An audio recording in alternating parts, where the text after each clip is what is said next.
आमच्या बहुजन विकास अभियानच्या वतीने डॉक्टर दीपक सोमोज साहेबाचा निडबन मतदारसंघातून दणदणीत विजय झाल्याबद्दल त्याचा जाहीर सत्कार आम्ही करत आहोत. त्यांनी रुग्णाची सेवा करून पूर्ण आयुष्य आपलं घालवलं. आता दोन जबाबदाऱ्या डॉक्टर साहेबांवर आहेत, रुग्णांची नागरिकाची. ही दोन्ही सेवा ते अत्यंत चांगल्या प्रकारे पार पडतील. बहुजन विकास अभियान तिच्या पुढील कामात शुभेच्छा देते. साहेब, आपण मतदारसंघात काम करत असताना सर्व समाजाला न्याय द्यायचं काम आपण करावं. निवडणुका संपल्या, आता आपण लोकप्रतिनिधी आहात, उमेदवार झाला आता लोकप्रतिनिधी आहात. आपण सर्वांच्या अडीअडचणी 24 तास लोकांच्या सेवेमध्ये आपण राहावं ही मी अपेक्षा व्यक्त करतो.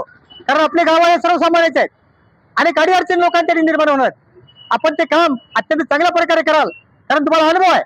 जनसामान्य दुःख काय तुम्हाला माहित आहे, गरीब लोकांच्या समस्या काय त्या माहित आहे. म्हणून मी डॉक्टर सोमोज साहेबांना आमच्या वतीने परत एकदा बहुजन विकास अभियानच्या वतीने सर्वजात निर्माणच्या वतीने हार्दिक हार्दिक शुभेच्छा देतो. त्यांच्या पुढील कामास पुढील वाटचालीस देखील शुभेच्छा देतो. जय भीम, जय हिंद, जय संविधान.